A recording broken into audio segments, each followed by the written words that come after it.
Hello viewers, welcome to my YouTube channel learn with Joy.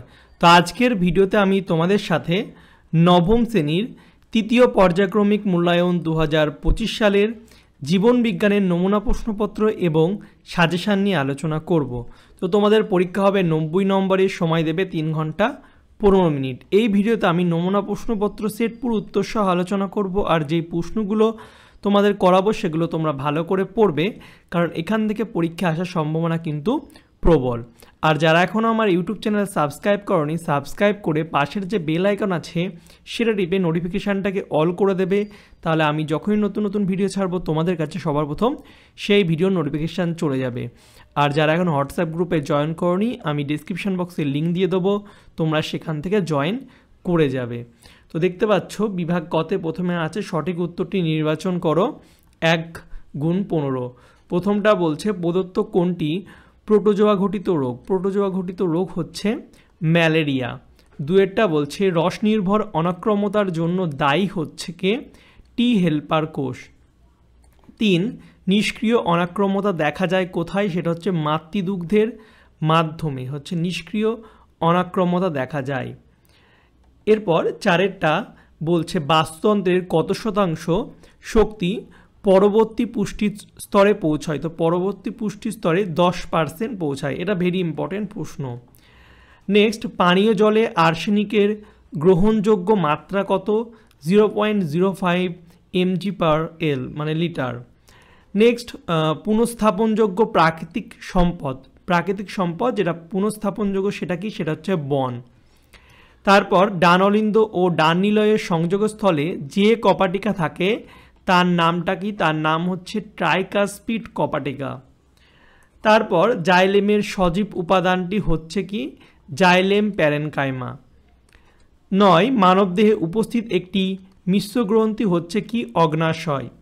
10 Linnaeus রচিত গ্রন্থটি হচ্ছে কি?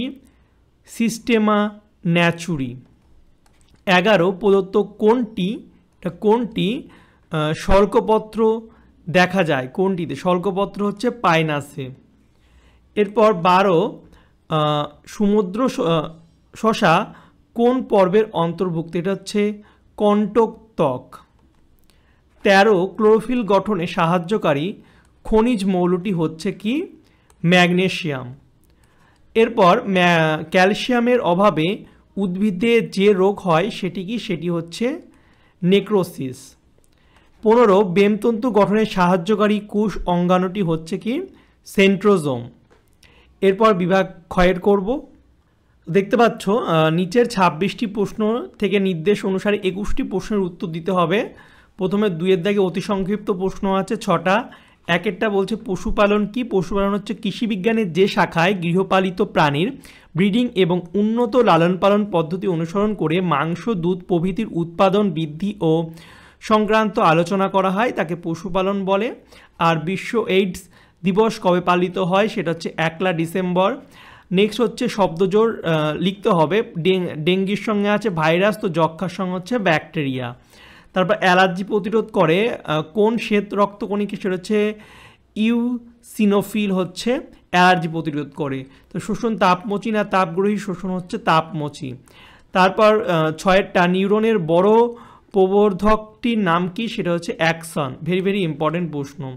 তারপরে 7 কোন পর্বের প্রাণীদের মেন্টাল পর্দা দ্বারা আবৃত থাকে? সেটা হচ্ছে মোলাস্কা। 8 হচ্ছে হৃৎপিণ্ড প্রসারণকে বলে হচ্ছে কি? ডায়াস্টোল। এরপর 3-এর দাগে শূন্যস্থান পূরণ 5টা করতে হবে। প্রথমে হচ্ছে বাস্তুতন্ত্রের ব্যাকটেরিয়া হচ্ছে কি? রূপান্তরক। তারপরে টাইফয়েডের জন্য দায়ী জীবাণুটি হচ্ছে কি? সেটা হচ্ছে সালমোনেলা টাইপি। স্পেলিংটা একটু দেখে নেবে। তারপর হচ্ছে মানুষের লালাগ্রন্থির সংখ্যা কটি? 6টি।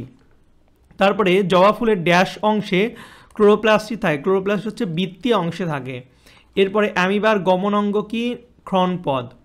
তারপরে হচ্ছে ড্যাশ বর্গের উদ্ভিদকে উভচর উদ্ভিদ বলে? উভচর হচ্ছে ব্রায়োফাইটা বর্গের উদ্ভিদকে হচ্ছে উভচর উদ্ভিদ বলে। এরপর ফ্লোরোসিস রোগ হয় ড্যাশের অভাবে? ফ্লোরোসিস হচ্ছে ফ্লোরাইডের অভাবে ফ্লোরোসিস রোগ হয়।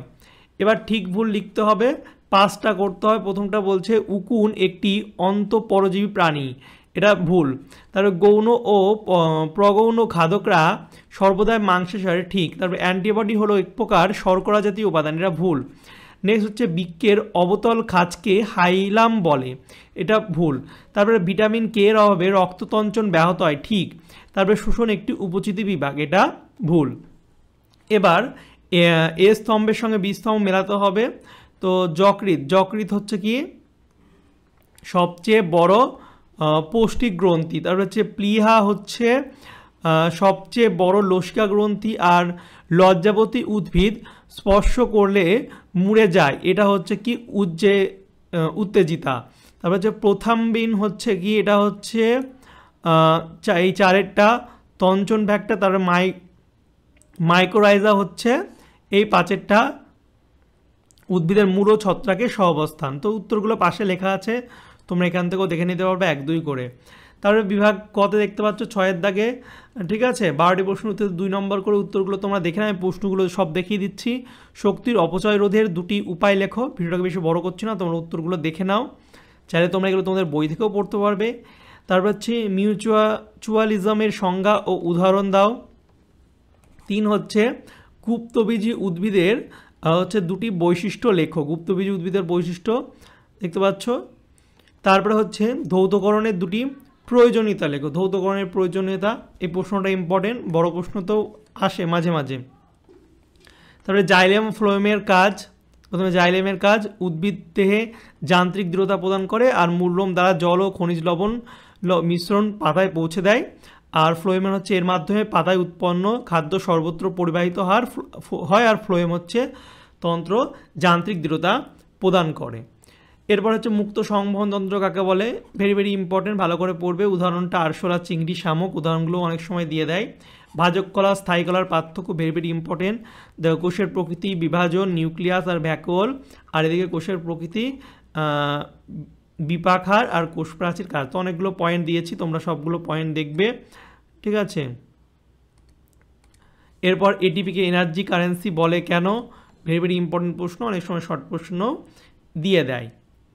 তারপর হচ্ছে ট্যাক্সান কি, ট্যাক্সান দেখে নাও, ভেরি ভেরি ইম্পর্টেন্ট।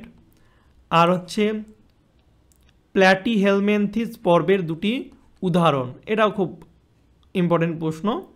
তো প্ল্যানেরিয়া, যকৃৎ কৃমি, স্যালমন কৃমি, ফিতা কৃমি, এগুলো নামগুলো অবশ্যই তোমরা মনে রাখবে। তারপরে 11টা হচ্ছে সরল শর্করা, জটিল শর্করা। তো সরল শর্করা গ্লুকোজ, আর জটিল শর্করা হচ্ছে স্টার্চ। ইম্পর্টেন্ট সব প্রশ্নগুলো যেগুলো দিয়েছি সব ইম্পর্টেন্ট। তারপরে রেচনের 2টি গুরুত্ব লেখো, খুব ইম্পর্টেন্ট। দেহকে হচ্ছে সুস্থ স্বাভাবিক রাখা, জলসাম্য বজায় রাখা, আর প্রোটোপ্লাজমীয় বস্তুর ভারসাম্য রক্ষা, খুব ইম্পর্টেন্ট, ভালো করে পড়বে। তারপরে যক্ষা রোগের উপসর্গ লেখো, দেখে নাও যক্ষা রোগের উপসর্গ। তারপরে 2টি উপকারী ব্যাকটেরিয়ার নাম লেখো, ব্যাকটেরিয়া উপকারীও হয়, উদাহরণগুলো ভালো করে দেখবে, বানানগুলো অবশ্যই ভালো করে দেখবে। তারপরে শক্তি সংরক্ষণ করা কেন প্রয়োজন। নেক্সট হচ্ছে রক্তকে তরল যোগ কলা বলা হয় কেন। তারপরে হচ্ছে অপরিহার্য অ্যামাইনো অ্যাসিড কি, উদাহরণ দাও, খুব ইম্পর্টেন্ট এই প্রশ্নটা। এরপরে বিভাগ গতে জাস্ট উত্তর প্রশ্নগুলো দিয়েছি, তোমার উত্তরগুলো করে নেবে, বইয়ে পেয়ে যাবে। খুব ভালো ভালো ইম্পর্টেন্ট প্রশ্ন, 6টা করতে হবে 5 করে। তো দেখতে পাচ্ছ দ্বিপদ নামকরণের যে কোনো 3টি নিয়মাবলী উল্লেখ করো, আর পর্ব করেরা 2টি শনাক্তকারী বৈশিষ্ট্য লেখো, 3+2 আর অথবা তোমরা সবগুলোই পড়বে। প্রদত্ত প্রাণীগুলি কোন পর্বের অন্তর্ভুক্ত তার নাম লেখো, সমুদ্র কলম, সমুদ্র শসা, সমুদ্র ঘোড়া, গোলকৃমি আর হচ্ছে ফিদাকৃমি। আর মাইটোকন্ড্রিয়ার পরমাণু গঠন চিহ্নিত চিত্রের সহযোগে বর্ণনা করো, ইম্পর্টেন্ট। এছাড়া প্যারেনকাইমা, স্কোয়েনকাইমা কলার মধ্যে প্রদত্ত 3টি বিষয়ে তুলনা করো, পার্থক্য লিখতে হবে, কিন্তু এই পয়েন্টগুলো উল্লেখ করে। কোষ প্রাচীর এর স্থূলতা, কোষ প্রাচীরের রাসায়নিক উপাদান, কাজ। তো এইভাবে যদি বলে দেয় তাহলে কিন্তু এই পয়েন্টগুলোই দিতে হবে, তোমরা পুরো পার্থক্যটায় পড়বে। আর হচ্ছে অ্যাডিপোস কলার 2টি গঠনগত বৈশিষ্ট্য। আর 3-এর দাগে হচ্ছে প্রদত্ত গঠনগুলি যে যে অঙ্গে পাওয়া যায় তাদের নাম হচ্ছে পাইলোরিক হচ্ছে স্পিকটার, আর হচ্ছে গোবিনী, কোর্ডি, টেন্ডনি, আর হচ্ছে ব্রুনারির গ্রন্থি, আর মহাধবনীর কপাটিকা। আর নেফ্রনের একটি চিত্র অঙ্কন করো এবং প্রদত্ত অংশগুলি চিহ্নিত করো। এটা হচ্ছে সংগ্রাহক নালী, হেনরির লুপ, গ্লোমেরুলাস, আর হচ্ছে পড়া সংবর্ত নালিকা। ছবির জন্য 3 আর 4টে পয়েন্টে হাফ করে তো 2, 5 নাম্বার। আর ABCD উৎসেচকগুলো লিখতে হবে। মল্টোজ থেকে গ্লুকোজ হচ্ছে, এখানে উৎসেচকটা লিখতে হবে। ল্যাকটোজ থেকে গ্লুকোজ আর গ্যালাক্টোজ উৎসেচকটা লিখতে হবে। সুক্রোজ থেকে গ্লুকোজ আর হচ্ছে ফ্রুক্টোজ, সি তাহলে উৎসেচকটা কী হবে? ডাইপেপটাইড থেকে অ্যামোনিয়া অ্যাসিড কী হবে? উৎসেচকগুলো লিখতে হবে, এগুলো দেখে নেবে। আর সালোক সংশ্লেষ আলোক নিরপেক্ষ দশার সম্পূর্ণ 3টি পর্যায়ের নাম লেখো আর মূত্র তৈরির ধাপগুলি। তো সালোক সংশ্লেষ থেকে একটা প্রশ্ন তো তোমাদের বড় দেবেই, ভালো করে পড়বা। আর একটি আদর্শ অ্যান্টিবডির গঠন চিত্রসহ আলোচনা করে, ইম্পর্টেন্ট প্রশ্ন। আর ছোঁয়াচে রোগ প্রতিরোধে ধৌতকরণের গুরুত্ব খুব ইম্পর্টেন্ট, দেখলে বললাম বড় প্রশ্ন দেয়। আর যক্ষা রোগ প্রতিরোধের 2টি উপায়। আর বাস্তুতন্ত্রের শক্তি প্রবাহের হচ্ছে 3টি পর্যায় ব্যাখ্যা করো। আর পপুলেশনের এস আকৃতির বৃদ্ধির একটি সম্পূর্ণ লেখো। আর বনসম্পদের অতিব্যবহার পরিবেশের পক্ষে কতটা ক্ষতিকারক বলে তুমি মনে করো সেটা তোমার নিজের ভাষায় লিখবে। আর জলসম্পদ সংরক্ষণের 2টি উপায় লেখো। ঠিক আছে, তো এই ছিল ক্লাস 9 3rd ইউনিটে 2025 সালের জীবনবিজ্ঞানের নমুনা প্রশ্নপত্র এবং সাজেশান। তোমরা এই প্রশ্নগুলো অবশ্যই ভালো করে পড়বে, কারণ তোমাদের এখান থেকে পরীক্ষা আসার সম্ভাবনা কিন্তু প্রবল। আর যারা এখনও হচ্ছে আমার হোয়াটসঅ্যাপ আর টেলিগ্রাম চ্যানেলে যুক্ত হওনি, ডিসক্রিপশন বক্সে লিঙ্ক দিয়ে দেবো, সেখান থেকে তোমরা জয়েন করে যাবে। যারা PDF কিনতে চাও, ডিসক্রিপশন বক্সে লিঙ্ক দেওয়া আছে, সেখান থেকে তোমরা PDFটা কিনে নিতে পারবে। এছাড়া যারা ওখান থেকে কিনতে পারছো না, তারা আমাকে এই ভিডিওর স্ক্রিনশট দিয়ে হোয়াটসঅ্যাপে বাই PDF আর ভিডিওটার স্ক্রিনশট দিয়ে দেবে, আমি তোমাদের একটা QR কোড দিয়ে দেবো, তাহলে সেখানে পেমেন্ট করলেই তোমাদের PDFটা দিয়ে দেবো। তো চলো বাই, দেখাবে তোমাদের সঙ্গে পরের একটা ভিডিওতে। Thank you for watching my videos.